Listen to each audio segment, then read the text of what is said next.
Senhoras e senhores, vamos apresentar a Comissão Temporária do BIM-CAL.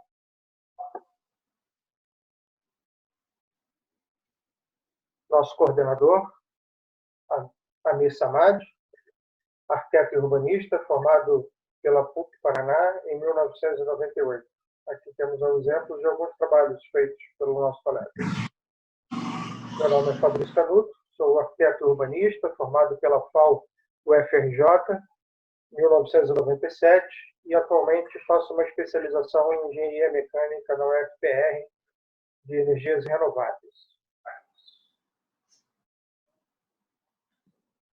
Meu nome é Juliano Coimbra do Nascimento, sou arquiteto e urbanista, formado pela PUC Paraná em 2001, possuo pós-graduação em desenvolvimento web pela Universidade Positiva em 2008, algumas certificações de softwares Autodesk, como AutoCAD, Revit, 3ds Max, alguns exemplos de projetos, né? Trabalho com a tecnologia BIM desde 2012 e ministro treinamentos em software desde 2003. Olá, eu sou a arquiteta Kelly Trindade Macieschi, sou formada pela PUC no ano de 2009, tenho especialização em gestão de escritórios de arquitetura também pela PUC e especialização em projeto arquitetônico com ênfase em BIM pelo IDD. Tenho um escritório, então, desde 2010, dou aulas desde 2014. Tenho também certificação da Autodesk em Revit, de arquitetura em 2019. Tem aí na apresentação, então, algumas imagens de projetos realizados em BIM.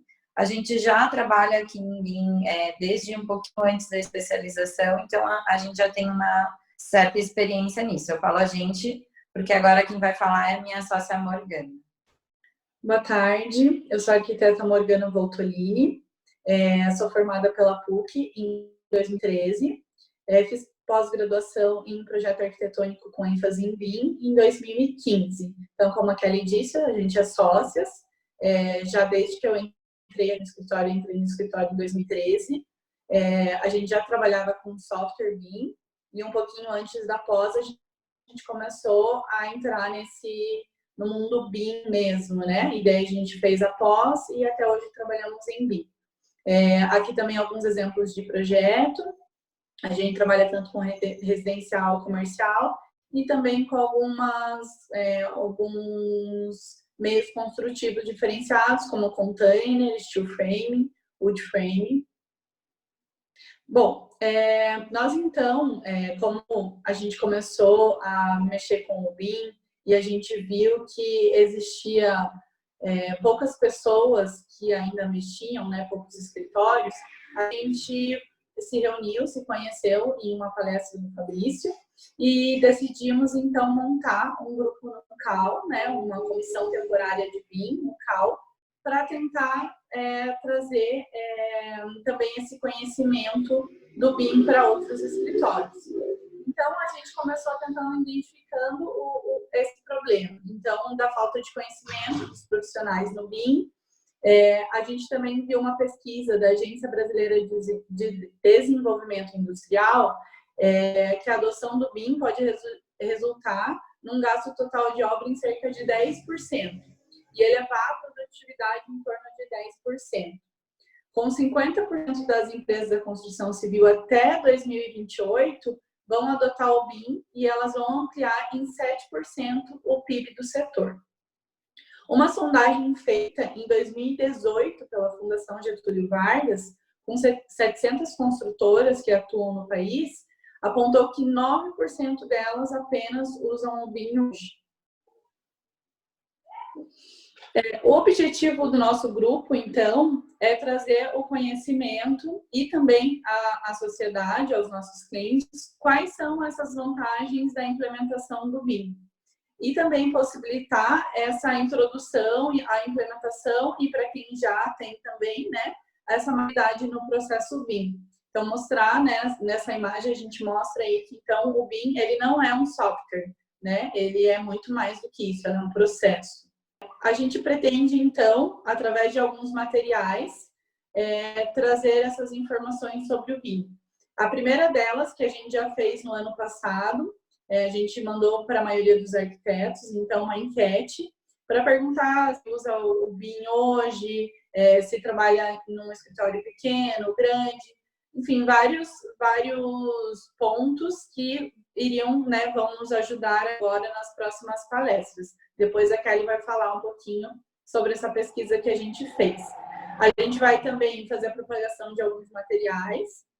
Vamos fazer palestras, a gente já iniciou ano passado algumas palestras em Ponta Grossa e em Londrina, mas, né, infelizmente aí com a pandemia a gente teve que parar, a gente já tinha algumas outras planejadas para esse semestre, então agora, para a gente não parar de passar esse conhecimento para vocês, a gente vai continuar com elas online. E também dentro das mídias digitais. Então, eu acompanho o site do CAL, o Instagram, que lá também vai ter algumas coisas. Então, o que a gente vai abordar durante todo esse processo aí de palestras? Vamos falar um pouquinho do BIM fora do país, trazer algumas experiências fora do país também. Vamos falar um pouco dos softwares, dos plugins que dá para usar com eles. Vamos falar sobre a valorização profissional em relação a todo esse processo, o ganho de tempo de projeto, de execução, a qualidade e assertividade que o BIM pode trazer aos projetos, a obrigatoriedade dos projetos que vai passar a existir agora nos órgãos públicos, relatórios de erro, antecipação de solução, de problemas para as fases de projeto e não na execução, né? Então, já resolver isso numa maquete eletrônica para que depois a gente tenha mais assertividade em obra. E também passo a passo para vocês poderem fazer essa implementação e a obtenção de uma maturidade no BIM. A gente, então, vai trazer então especialistas no assunto, né? Cada item daquele que eu falei ali para vocês, a gente vai trazer um palestrante para falar um pouquinho sobre.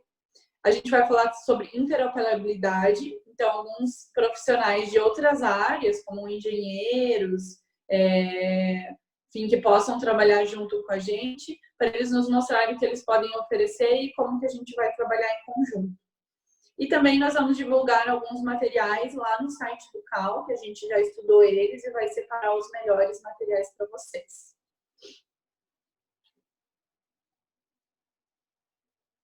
Agora a Kelly vai falar um pouquinho daquela pesquisa, daquela enquete que foi mandada para vocês. Então agora eu vou passar para ela e ela vai falar um pouquinho do resultado. Olá, gente, novamente. Então, a gente, com a pesquisa, como objetivo era para que a gente tivesse uma leitura dos arquitetos que responderam à pesquisa e, consequentemente, dos arquitetos que têm interesse nesse assunto. Dos que responderam, então, a gente pôde observar que mais da metade tem entre 29 e 41 anos. A gente também observou que mais de 40% trabalha sozinho e outros 20% trabalha com mais uma ou duas pessoas. Então, das pessoas que têm interesse nesse assunto, que responderam à pesquisa, que provavelmente vão consumir esse material que a gente vai produzir e vai divulgar, se representaria em 60%, então, trabalhando até duas pessoas no escritório. Outro item, então, que a gente observou que é importante é que 93% desses arquitetos trabalham com projeto arquitetônico. A gente tem outros 61%, mais a metade também, que trabalha com projeto de interiores.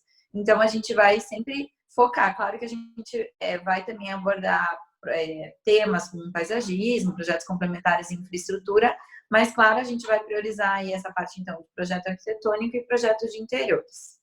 Outro dado importante, então, em relação ao segmento, que a maioria trabalha com projeto residencial e projeto comercial. A gente viu também que quase 50% trabalha com projeto corporativo. Da mesma forma que a pesquisa anterior, a gente também pode abordar os outros temas, mas a gente vai sempre tentar dar enfoque, então, nesse tipo de projeto, residencial, comercial e corporativo.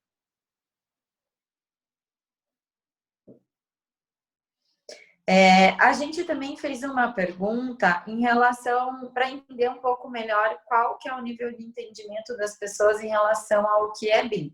Então, a gente fez perguntas do tipo, BIM é um processo de trabalho? BIM é um projeto multidisciplinar? BIM é um software para projetar? É um modelo 3D ou são outros?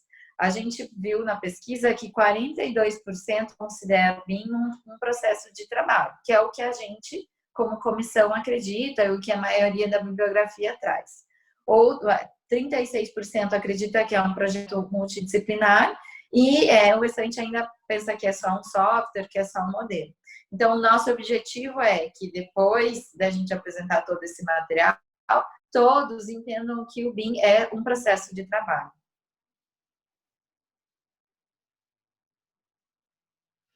Perguntamos também quem já utiliza alguma plataforma BIM. Então, a gente observou que desses que responderam, menos da metade utilizava e 58% ainda não utiliza.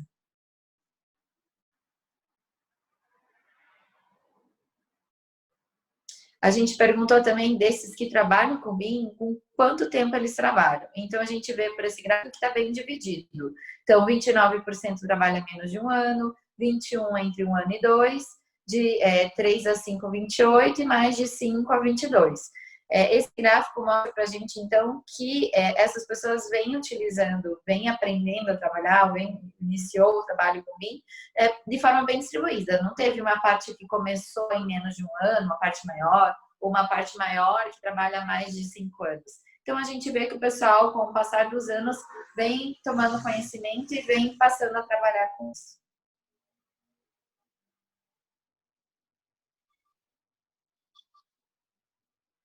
Outra pergunta que a gente fez é para entender o processo de implementação e o nível que o pessoal tem trabalhado.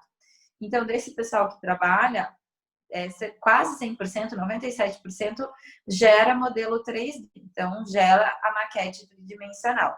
A gente viu que 60% só trabalha com a documentação 2D, que são as plantas, cortes, elevações. 17% trabalha com um planejamento que seria o 4D. 16% estimativa de obras, 7% sustentabilidade, 7% manutenção do edifício. Quer dizer, a grande maioria gera modelo 3D, mas não trabalha com o restante do que os softwares ou que as ferramentas podem oferecer. Em relação a conhecimento disso, a gente viu que 76% de quem respondeu busca informação por conta própria, 20% somente buscou consultoria externa, 13% contratou, capacitou alguém da própria equipe para implementação, 5% outros. Então, com isso, a gente vê que a maioria das pessoas busca informações próprias. Então, esse também é um trabalho que a gente vai fazer, facilitar esse pessoal que busca informação para ter algo mais disponível, né? Os arquitetos para ter algo disponível no site, que eles tenham um ponto aí onde buscar materiais de apoio.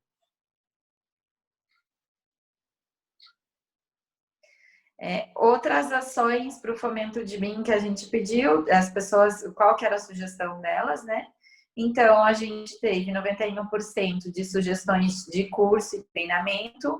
A gente viu que 27% das pessoas gostariam de ter cartilhas impressas, 43% gostariam de vídeos, que é o que a gente está fazendo agora, 34% palestras, que foi o que a gente fez até então, e vamos aí tentar juntar com os vídeos.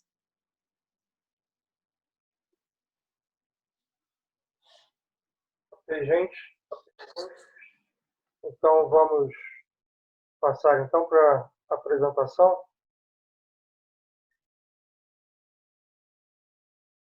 A minha apresentação sobre conceito BIM.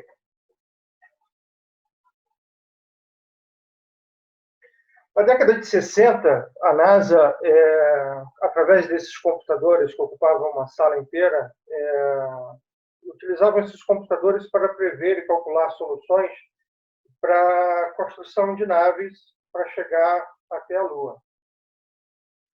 A base do BIM tem os seus primórdios, então, com o início da computação.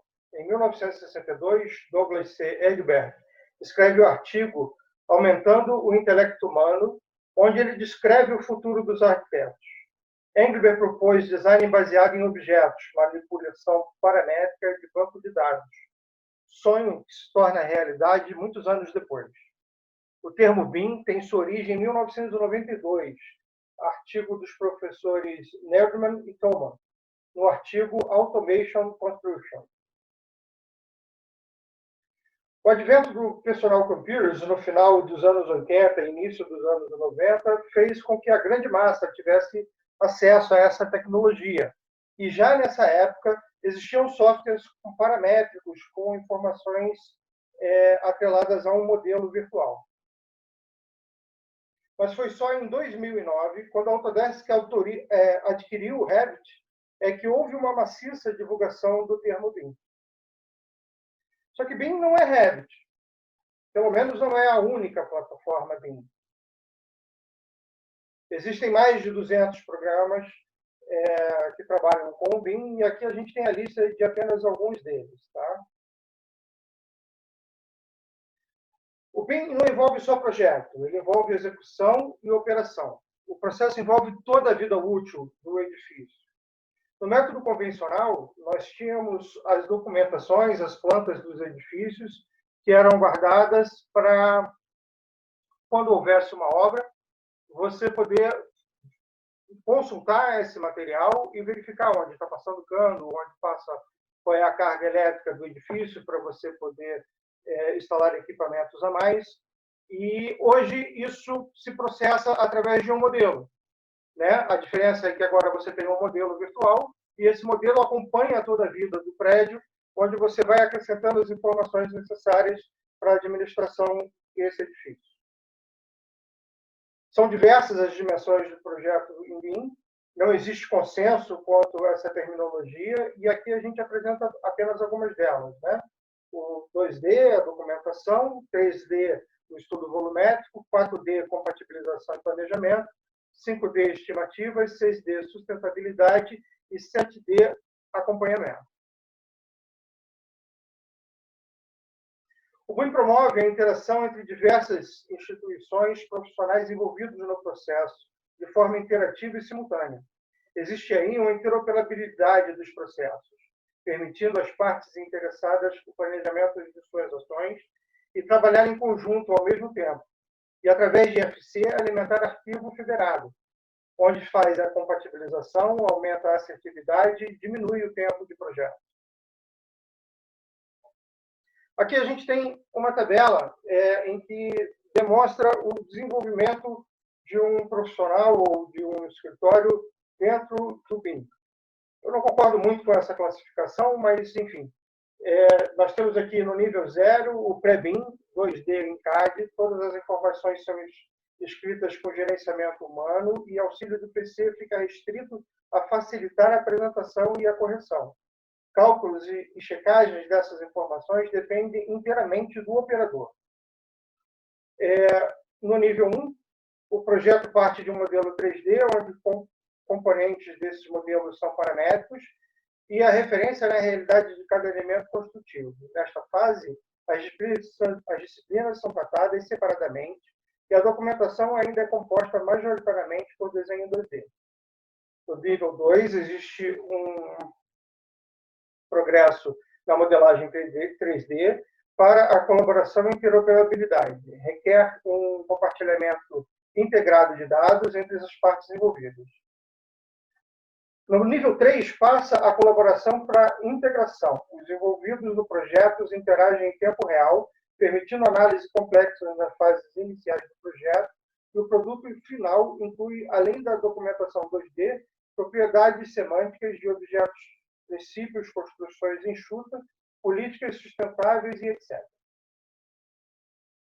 Bom, eu não concordo muito com essa classificação de você classificar o desenvolvimento BIM de um escritório com a relação dele com os parceiros comerciais, uma vez que a maioria dos clientes não interagem muito com o computador e isso não impede com que você desenvolva a sua parte em BIM.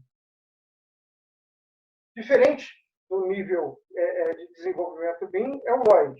Tá? O LOID é a parte de desenvolvimento do projeto. Eu tenho aqui dois exemplos na parte elétrica. Na parte elétrica, um quadro de disjuntor motores, né, em que ele vai do Lloyd 100 ao Lloyd 500. E, por exemplo, uma cadeira. Né? No desenvolvimento, você vê no Lloyd 100 uma cadeira com uma modelagem avançada, porém sem informações. E quando você está aqui no Lloyd 300, ela tem um modelo bem rústico, porém já tem mais informações. E lá no Lloyd 500, então, a gente tem o projeto já todo bem desenvolvido, uma modelagem avançada e todas as informações necessárias daquele equipamento.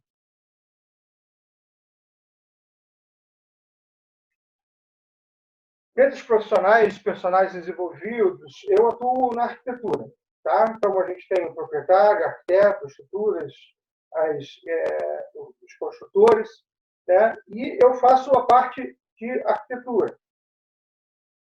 Não tenho nenhum interesse dentro do desenvolvimento da parte BIM em ser um BIM manager, em dominar toda a parte que envolve o BIM. Fazer arquitetura. Não existe também a intenção de dominar todos esses softwares. Né? A gente faz a nossa parte. Não preciso que todos os envolvidos estejam integrados no processo para iniciar o BIM. Existem profissionais competentes no mercado, fora do BIM, e não dá para a gente abrir mão desses profissionais. Então, eu acho que o desenvolvimento do BIM ele vem como aconteceu com o AutoCAD. As pessoas vão se interessando, vão começar a interagir, e cada profissional deve buscar o seu desenvolvimento, desenvolver os seus projetos e fazer a sua parte. Uma hora, todo o mercado vai estar envolvido com isso e a coisa vai avançar. Esse gráfico aqui ele mostra um pouco o desenvolvimento do processo BIM, como ele acontece conforme a evolução da obra. Então, a gente tem aqui na linha 1 a capacidade de impactar no custo da performance, na linha 2, o custo de alterações de projeto. Então, a gente vê que no processo tradicional, que é essa linha 3, a capacidade da gente interagir com o processo e impactar na diminuição dos custos, ela se dá no meio do processo. Enquanto que, quando você está trabalhando com BIM, você tem a capacidade de fazer isso no início, onde a tua capacidade de impactar no custo da obra ele é grande. Né? Você pode diminuir muito esses custos. E, inclusive, eu acredito que essa curva aqui, ela seja, apesar de ela nesse gráfico ela ser menor do que a linha 3, eu acredito que com a evolução do BIM e conforme os profissionais forem avançando, essa área embaixo do gráfico 4, ela vai diminuir ainda mais, ou seja, vai diminuir cada vez mais os custos da implementação do projeto quando implementado em BIM. Esse é um exemplo de um projeto que eu fiz há uns 10 anos atrás, mais ou menos. Foi feito por Arte Solidária, o Espaço Life Hope. Um exemplo aí de um estudo preliminar de 9 mil metros quadrados de área, feito em 15 dias, utilizando aí a plataforma que eu utilizo, que é a plataforma Vector. Bom, era isso. Então, acho que é isso, né? Só para o pessoal, então, para a gente finalizar e para o pessoal entender que agora, a partir de agora, a gente, então, vai trazer palestras com vários outros profissionais também, para, então, complementar e falar mais profundamente de cada coisinha aí que o Fabrício colocou, né? Então, ele explicou para a gente aí o que é uma introdução do BIM, e agora a gente vai trazer, então, profissionais, nós mesmos também vamos fazer algumas palestras mais profundas agora, de software, plugin, como fazer a implementação do BIM nos seus escritórios, né? Então, é só acompanhar as mídias sociais aí do CAL, site, Instagram, que a gente vai ter bastante novidade legal vindo por aí. Acho que sim, então. Ok. Então tá, gente. Juliano, quer falar alguma coisa? Sim, muito obrigado a todos pela participação. Nos vemos nas próximas gravações. Ok, vamos encerrar aqui então. Um abraço, gente. Até semana que vem.